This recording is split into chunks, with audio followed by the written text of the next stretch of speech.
Lux lucet in tenebris. La luz brilla en las tinieblas.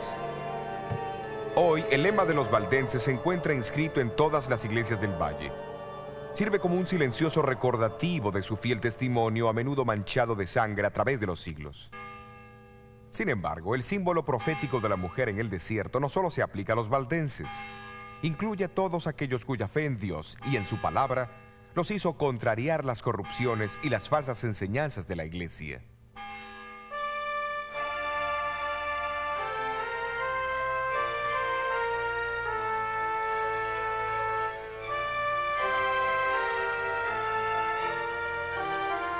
Un año antes que Lutero clavase su tesis en la puerta de la iglesia, la Reforma comenzó en Suiza con la predicación de Ulrico Zwinglio, quien habló contra la venta de indulgencias y otros abusos papales y enseñó que la salvación solo proviene de Cristo. Pero no fue de Lutero que aprendió estas cosas, fue por el estudio de las Escrituras. En los estados alemanes, Lutero se destacó entre todos los reformadores, pero en los distritos suizos muchos hombres piadosos fueron campeones de la fe. Muchos de los reformadores sobresalientes son recordados en este monumento de la Reforma en Ginebra. Guillermo Farel, llamado por algunos como el Lutero de la Suiza francesa. Juan Calvino y Teodoro Beza, sucesor y biógrafo de Calvino. Calvino nació en Francia y fue guiado a la fe de la Reforma por su primo, Pedro Olivetan, que más tarde fue quien tradujo la Biblia al francés para los valdenses. A la edad de los 25 años, Calvino fue a Basilea, en Suiza. Allí completó y publicó lo que probablemente fue el volumen más influyente de la Reforma protestante, la institución de la religión cristiana. Su objetivo era presentar las grandes doctrinas cristianas como él creía que habían sido antes que fuesen corrompidas por la Iglesia de Roma. En 1536, Calvino fue nombrado pastor y profesor en Ginebra. La Catedral de San Pedro vino a ser su púlpito. Pero sus palabras no se limitaron a los confines de este edificio. Durante los últimos 25 años de su vida, Calvino procuró hacer de Ginebra un modelo práctico de una ciudad cristiana. Bajo su influencia, Ginebra llegó a ser un centro para la fe reformada en Europa.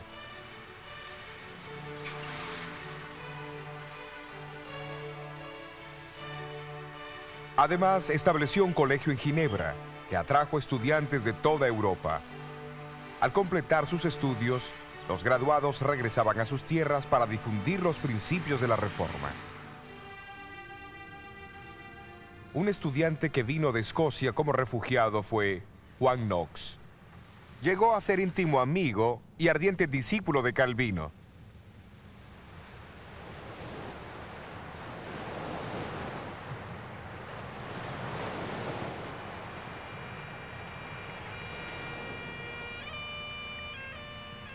Como Pablo en el apedreamiento de Esteban, así Juan Knox sintió su llamado al observar el martirio del predicador escocés George Wishart.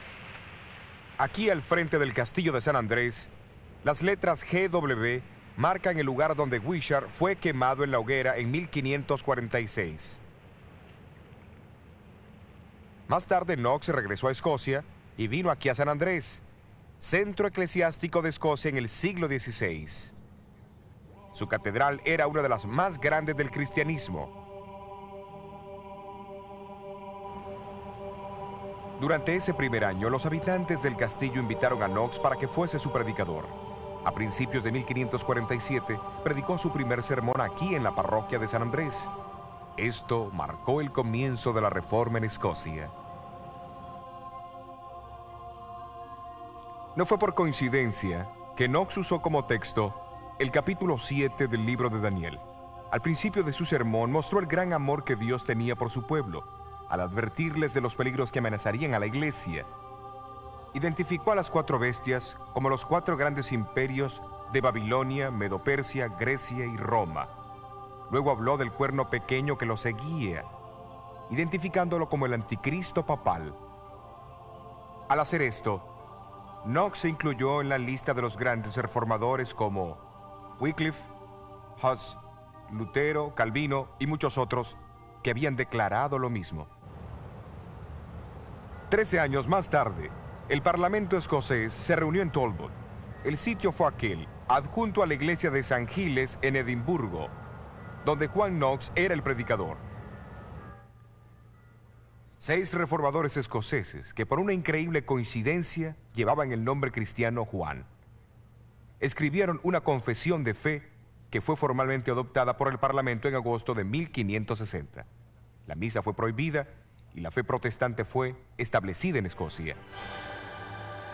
Sin embargo, la nueva monarca, María, reina de Escocia, con su fuerte atavismo católico, tenía otros planes. Cuando ella ordenó la celebración de la misa, Knox pronunció sus objeciones en tono amenazador desde este púlpito de la Catedral de San Giles. La reina María citó a Knox a comparecer en el Palacio de Holyrood, no muy lejos de San Giles. María, como otros monarcas de aquel entonces, creía que gobernaba por autoridad divina y que las conciencias de sus súbditos estaban bajo su control. Por eso, la confrontación entre María y Knox era crucial para la supervivencia de la reforma en Escocia. Tú has enseñado a la gente a recibir otra religión que no es la que los príncipes aceptan, pero Dios ordena a los súbditos a obedecer a sus príncipes. Señora, la religión verdadera no tuvo su origen ni su autoridad de los príncipes, sino tan solo del Dios eterno. Así que los súbditos no están sujetos a ajustar su religión a los gustos de los príncipes, porque a menudo los príncipes, entre otros, son los más ignorantes de la verdadera religión de Dios. Sí, pero la vuestra no es la iglesia que yo abrigaré. Yo defenderé la iglesia de Roma, porque creo que es la verdadera iglesia de Dios. Vuestro deseo, señora, no es razonable, ni hace que esa ramera de Roma sea la verdadera inmaculada esposa de Jesucristo. La iglesia de Roma se ha apartado de la religión que los apóstoles enseñaron y establecieron. Mi conciencia no lo dice así. La conciencia, señora, requiere conocimiento, y temo que su majestad no lo posee. Tú interpretas las escrituras de una manera, y ellos la interpretan de otra. ¿A quién debo creer? ¿Y quién será el juez? Su majestad deberá creer en Dios, que habla claro en su palabra. Si la oscuridad existe en alguna parte, el Espíritu Santo explica lo mismo en otros lugares con más claridad, para que no quede ninguna duda, a menos que uno sea un ignorante obstinado.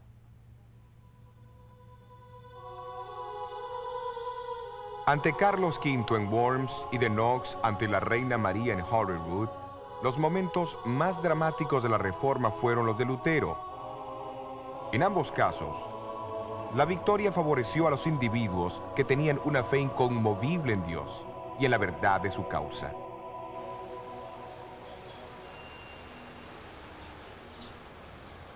El conflicto espiritual continuó en toda Europa en el siglo XVI. En Inglaterra, la reforma formal que resultó del desprendimiento de Roma por Enrique VIII en 1534 fue en gran parte política, pero en los años que siguieron se levantaron hombres determinados a traer los principios bíblicos de vuelta a la Iglesia de Inglaterra. Esto no ocurriría sin una gran oposición. María Tudor, la hija de Enrique, asumió el trono en 1553 e inmediatamente decidió restituir Inglaterra a la Iglesia romana. Durante su reinado de 5 años, unos 300 protestantes fueron quemados en la hoguera. La descripción de la Iglesia por Juan, desde el tiempo de la cruz en adelante, pinta al pueblo de Dios como siendo acusado por Satanás y soportando gran sufrimiento hasta la misma muerte. Aquí en este patio está el monumento a los mártires. Registra más de 18,000 mártires de Jesucristo. Cerca de 100 de ellos fueron ejecutados en Edimburgo y la gran mayoría están sepultados aquí. Pero luego Juan añade las siguientes palabras de triunfo en Apocalipsis 12:11. Y ellos le han vencido por la sangre del Cordero y por la palabra de su testimonio, y no han amado sus vidas hasta la muerte. Hubo 3 hombres en Inglaterra, cuyo martirio puede representar a todos aquellos que no huyeron de la muerte durante los largos años de persecución.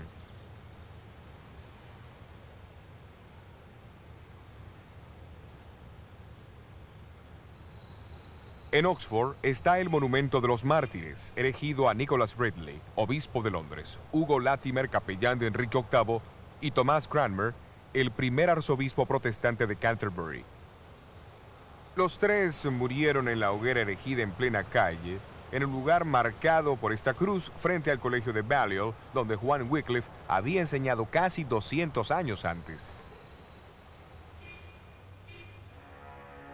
En el pueblo de Oxford la leña fue apilada, con furiosa prisa y con maldición alborotada, cubriendo a 2 almas valientes que guardaron su lugar por la senda de fuego, para a Cristo acompañar. Y las llamas subieron, pero el humo cegador no pudo el alma de Hugo Latimer ahogar, porque él dijo: hermano Ridley, alégrese, una luz en Inglaterra está por prenderse, que por la gracia de Dios jamás se apagará.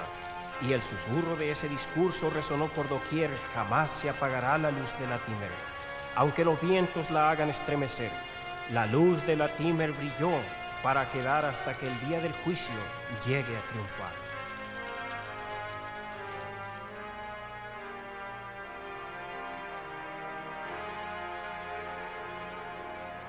Y así tuvo que ser.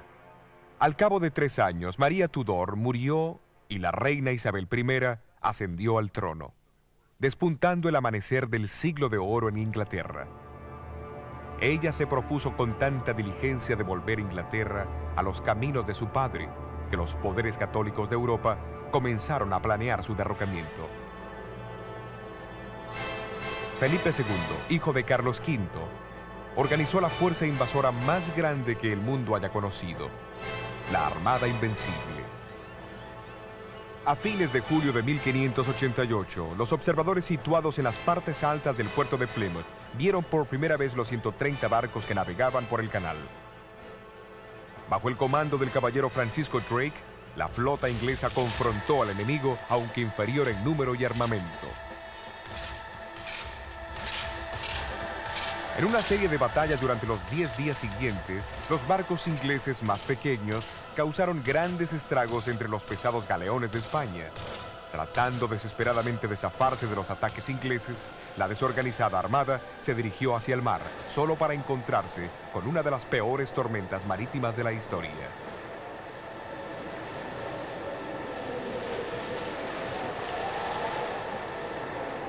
Sacudida a lo largo de la costa de Noruega y arrojada contra las rocas de las islas Shetlands, Orcadas y Hebridas, e impelida nuevamente hacia el sur a Irlanda, la armada huía, aunque nadie la perseguía. De los 30.000 hombres a bordo, apenas 10.000 regresaron a España.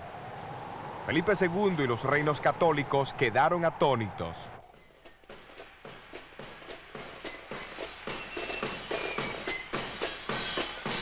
Pero los estados protestantes se reunieron en un coro de acción de gracias. Por orden de la reina Isabel, el 29 de noviembre fue un día dedicado a rendir gracias a Dios. La reina misma cabalgó por las calles de Londres hasta la Catedral de San Pablo y de allí hasta la Cruz de Pablo. Después del sermón, les habló a sus súbditos, exhortándolos a que se unieran a ella para alabar al Dios que había dispersado a sus enemigos y protegido su dominio.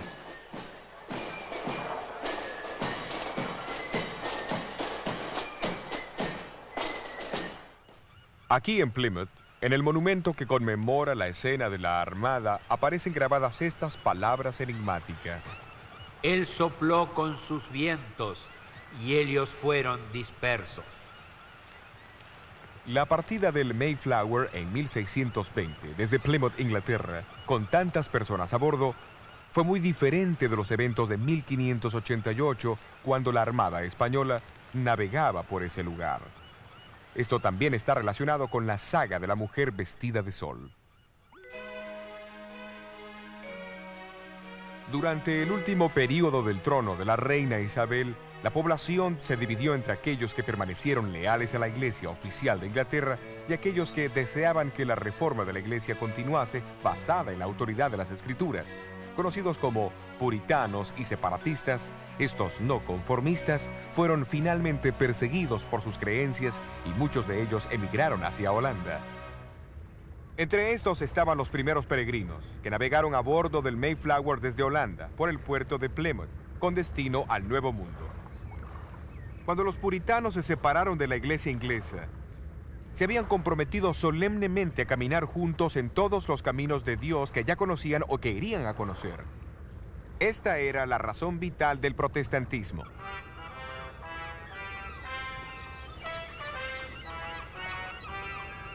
Antes que ellos embarcaran desde Holanda en 1620, su pastor Juan Robinson dio su sermón de despedida. Señaló que los seguidores de Lutero, Knox y Calvino se habían basado en las enseñanzas de esos hombres como si fueran la suma total de la verdad. Hablando de los reformadores, Robinson dijo: ellos no incursionaron en todo el plan de Dios, pero si estuviesen vivos hoy, estarían dispuestos a recibir más luz de la que ellos recibieron al principio. Si Dios les revela cualquier cosa a ustedes por cualquier otro de sus instrumentos, estén listos para recibirla, porque estoy seguro que el Señor aún traerá más luz y verdad de su santa palabra. Poco captaba él mismo el significado real de sus palabras. Más verdades brotarían de la palabra de Dios y los puritanos jugarían una parte vital. Los peregrinos desembarcaron en el peñasco de Plymouth el 21 de diciembre de 1620. Ellos fueron los primeros entre muchos miles de puritanos que en el siglo XVII emigraron al Nuevo Mundo y trajeron con ellos creencias que a su debido tiempo contribuirían al levantamiento de un movimiento religioso que circundaría el globo. De acuerdo a la profecía de Daniel 7, el poder del cuerno pequeño reinaría en Europa por 1260 años. Al final de ese periodo, que se extendería desde el año 538 al 1798, surgirían eventos que disiparían temporalmente esa supremacía. Exactamente, en febrero de 1798, las tropas francesas del general Berthier entraron a Roma, tomaron al Papa prisionero y aminoraron grandemente la autoridad y el poder del papado. De la misma manera, en la profecía de Juan en Apocalipsis 12, la mujer vestida de sol estaría en el desierto por 1260 años. Después de 1798, un movimiento surgiría que enseñaría las mismas grandes verdades enseñadas por los apóstoles, los profetas y los cristianos. Grandes verdades tales como la salvación por la gracia de Dios a través de la fe en Cristo solamente, el ministerio sumo sacerdotal de Cristo, el sacerdocio real de todos los creyentes, la obediencia a todos los mandamientos de Dios, el bautismo del creyente y la suficiencia y autoridad de la Escritura sobre la tradición estaban entre lo que la iglesia primitiva enseñaba. Tales enseñanzas, perdidas por muchos a través de la gran apostasía, serían restauradas y proclamadas al mundo en la hora del juicio final. Jesús dijo que el Evangelio debía ser predicado en todo el mundo, y entonces vendría el fin. El clímax del prolongado conflicto entre Cristo y Satanás está descrito en Apocalipsis 12:17. Entonces el dragón fue airado contra la mujer y se fue a hacer guerra contra los otros de la simiente de ella, los cuales guardan los mandamientos de Dios y tienen el testimonio de Jesucristo. El concepto bíblico de remanente significa un grupo de personas de cualquier edad que haya sobrevivido a la calamidad y sea leal a Dios y a los principios de su palabra en un tiempo de apostasía final. Sin embargo, la escena de Apocalipsis 12 deja claro que hace referencia a los descendientes espirituales de la mujer en el tiempo del fin. Eso es después de 1798. Ellos pertenecen a la digna línea de herederos espirituales entre los escogidos de Dios, que han sobrevivido a los furiosos ataques del dragón a través de la historia.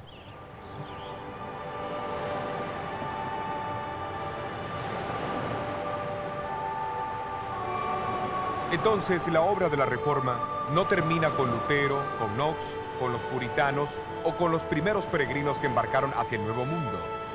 Es un proceso que marcha hacia adelante y su próxima fase nos señala hacia los comienzos del siglo XIX en América y el surgimiento de un movimiento profético que rápidamente capturó la atención de muchos alrededor del mundo.